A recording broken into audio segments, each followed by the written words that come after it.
You are now listening to the Walking Leader podcast, episode number 239.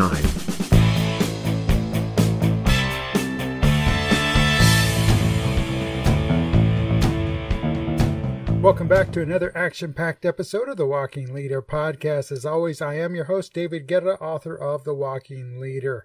The Walking Leader podcast is here for you, current and future leaders, to help give you the rules and the tools to help you succeed as a leader in your organization, as well as in your professional and personal life. So, without delay, let's get started. In this episode of the Walking Leader podcast, we're going to continue on our 2022 series on self-leadership, and we're going to talk about, that's right, continuing with soft skills, the soft skill of visual communication. So, as always, let's get the definitions out of the way, and then let's dive in. First of all, self-leadership. What's defined? Well, it's defined as, it's based on you, current and future leaders, taking the initiative and being proactive. A self-leader. A self-leader means you are intentionally influencing your thinkings, feelings, and actions towards your objectives and goals. Whether it be personal or professional or both, you must take that first, second, third, and every step after that to achieve those objectives and goals. All right, so what are soft skills? Well, soft skills, we all need them. And they are interpersonal attributes that enable someone to interact effectively and harmoniously with other people while performing those technical or hard skills that you've learned in a professional setting, in a school setting. All right, now, so this week's topic, or this episode's topic, is visual communication.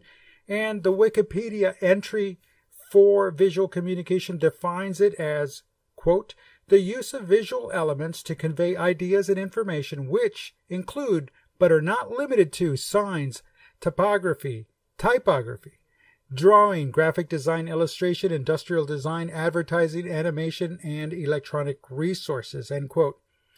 It includes the following, quote, humans have used visual communication since prehistoric times. Within modern culture, there are several types of characteristics when it comes to visual elements. They consist of objects, models, graphs, diagrams, maps, and photographs. Outside the different types of characteristics and elements, there are 7 components of visual communication. That's color, shape, tones, texture, figure, ground, balance, and hierarchy.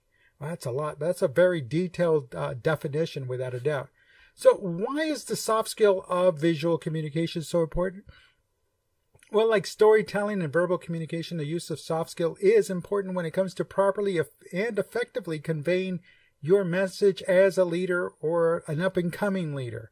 See, the ability to get your message across either by the exclusive use of visuals or in combination with verbal communication skills makes the ability to have your message understood with minimal effort and ease.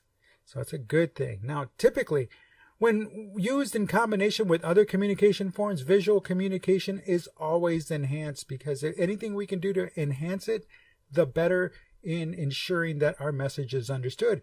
And by using any of the forms of visual communication, everyone can ensure that they can properly convey their message in a clear and easy to understand manner. Now, of course, there's always the pros and the cons. That's non-negotiable. So let's look at the cons, the downside, or the disadvantages of visual communication.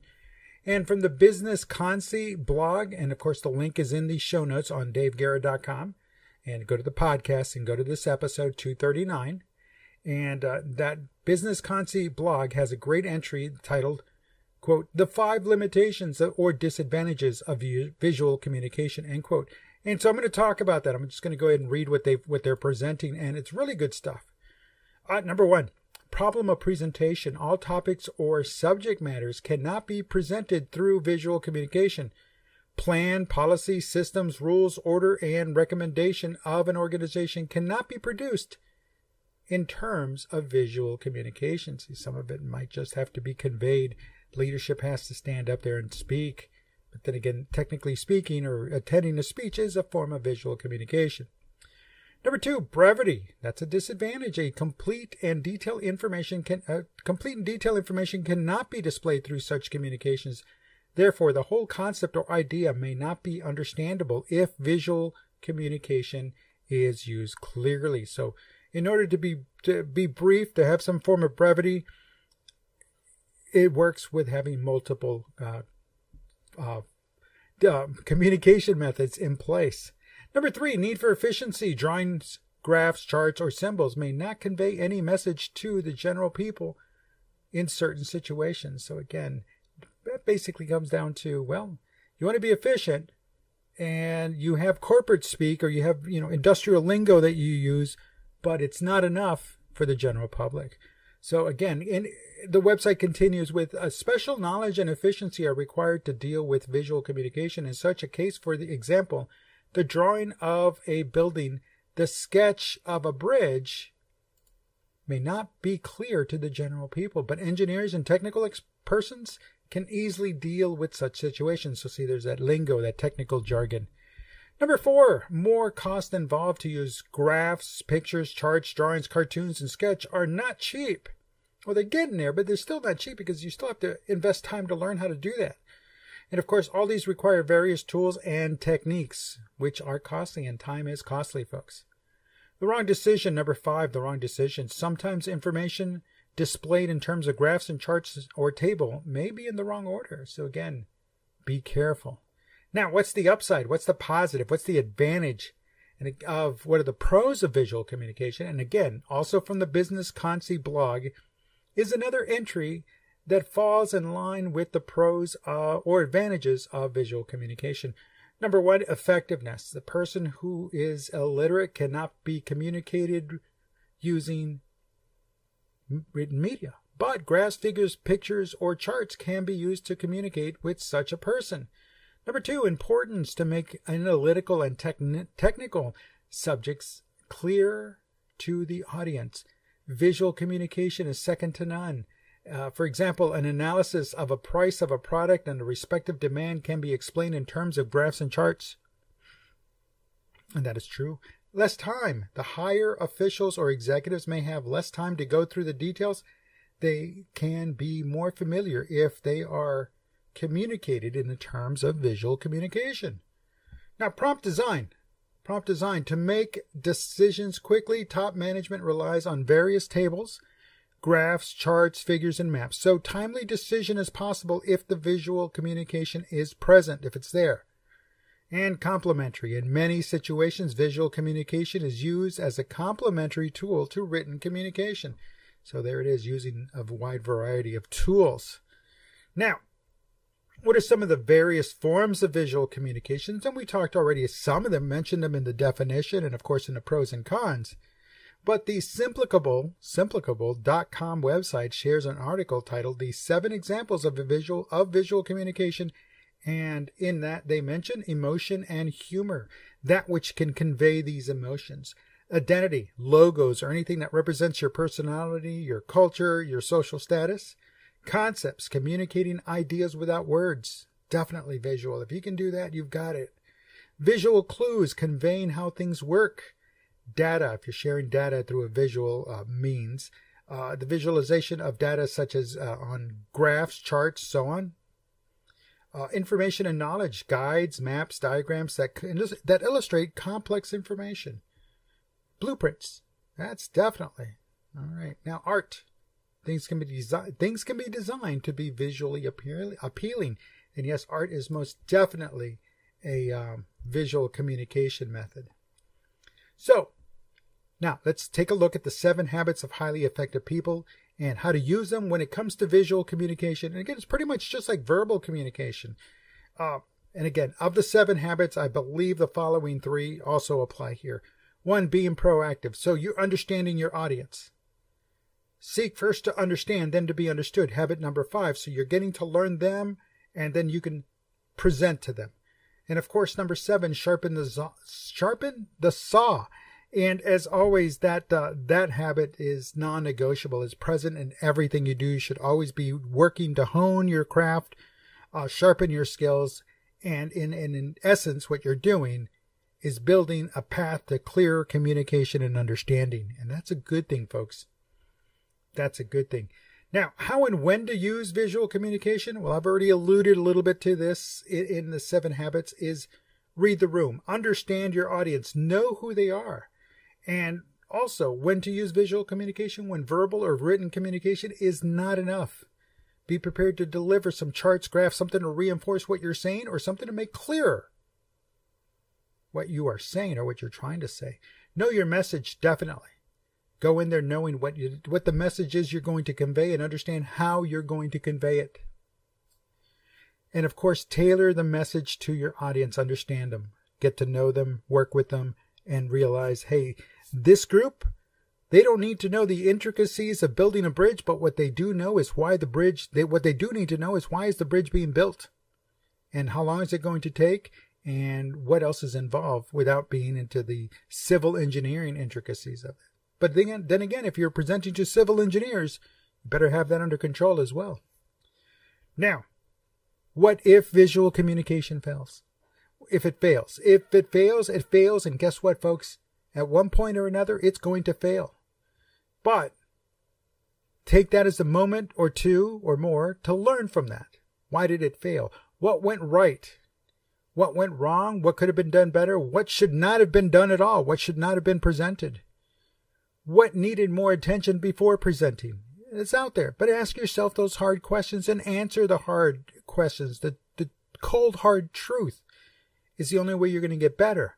But most of all, when it fails, and I've said it before on everything else, and it will fail, do not be discouraged. Don't get discouraged about the failure, by the failure, or because of the failure. No.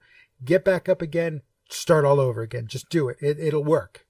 It'll work. But you have got to realize you cannot give up just because there was one bad time. Now, solicit feedback, especially because you know you are not perfect. And I've said this before as well. And know you can always improve. So by knowing you're not perfect and you're built for improvement, because anybody that goes around believing that they are perfect, well, they're wrong. They're wrong. So look out for those people too. They're out there. Now, also, never forget that the viewer themselves is not perfect. The individual, your audience is not perfect. I mean, if they were, why would they be there? Why would you be presenting to them? Exactly. But no one is perfect. No one is perfect. And that is who you should solicit. Those individuals that know they're not perfect. Those are the ones you should solicit for feedback. They're the ones that are going to provide you the feedback. But go in understanding and knowing that a lot of times what you're presenting to them is going to be subjective. It's going to be subjective. Say, let's take the color red. That's my greatest example. Take the color red and I say, well, here is the color red. And on this chart is the color red. And this is red. And it can be misinterpreted because I see red, other people may see blood red, and still others may see maroon. See what I'm saying? The message has missed its mark because I'm not conveying my color red to them, and they're not understanding it. They're understanding it as something else. Why is he calling it red when it's maroon? Ooh, who would use blood red in a presentation? Right? So you see what I'm saying? So ensure that what you're trying to convey can be understood, and through feedback, you also can determine what was not understood and why was it not understood. All right, so now we're at that point here. Can the soft skill of visual communication be mastered? Oh, yes, most definitely, most certainly, 100% it can be mastered. And like all the other soft skills, they can all be mastered. Visual communication can only get better as you work to improve that skill, as you practice that skill, as you hone it, as you sharpen, as you refine it, as you improve and learn more about visual communication and how to convey that message. See, because again, it's important.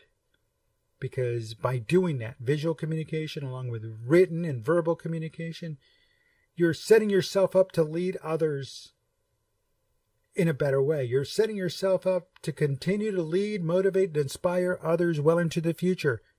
Because they see you putting in the work, they see you wanting to learn more, they see you being better than you were when you first started out. Again, folks, it's going to take time. But as long as you're putting in the work, it'll get easier and easier as it goes along. That much is true. So visual communication, whatever it is, whatever medium you decide to use, whatever method you decide to use, understand that it's there for a reason. And if it's going to enhance the verbal or the written communication, that much better because it works to reinforce that, to complement that. And vice versa, you might have a great image, but you don't have a good copy. You don't have good a good written presentation to go along with it. So with that being said, it's all about the practice, and work it and fine tune it and find what works, find what does not work. Definitely find what does not work and learn from that, and then go forward. Alrighty. Also, be sure to visit this episode's show notes on the website on daveguerra.com. Go to the podcast episode 239, and that's where I share some links to some books, audiobooks, ebooks, and of course some other great content related to visual communication. So again, it's all about the work, and make sure you're sharing and you're presenting the story. All right, everybody. Well, that's it. That's it for this week's episode, or this episode of the Walking Leader podcast. Do you agree with what I just mentioned in episode 239? Or if not, or did I forget something? Let me know. If you have any comments, questions, concerns, drop me an email. Reach out to me on Twitter at Dave Guerra. That's the @ Dave Guerra. All one word, my name. And I definitely look forward to hearing from you. And also, you can leave me a voice message at the Walking Leader hotline at 956-720-0060. And of course, you can always drop me an email at dave@daveguerra.com, and you visit daveguerra.com, the website. You can get all that information there. I want to thank you for your time. I do appreciate it. I do appreciate you making it to this point of the episode. And again, folks, I am David Guerra, the author of the books The Walking Leader and Great to Follow. And I invite you to subscribe to the Walking Leader podcast on Apple Podcast, or formerly iTunes, on Spotify, on Spreaker, on Stitcher. You can find all those links on the daveguerra.com website. And lastly, I want to remind you to always go beyond the grind and go beyond the hustle, because today and every day, that is the way to be the Walking Leader, and a leader that is truly great to follow. Until next time, I thank you.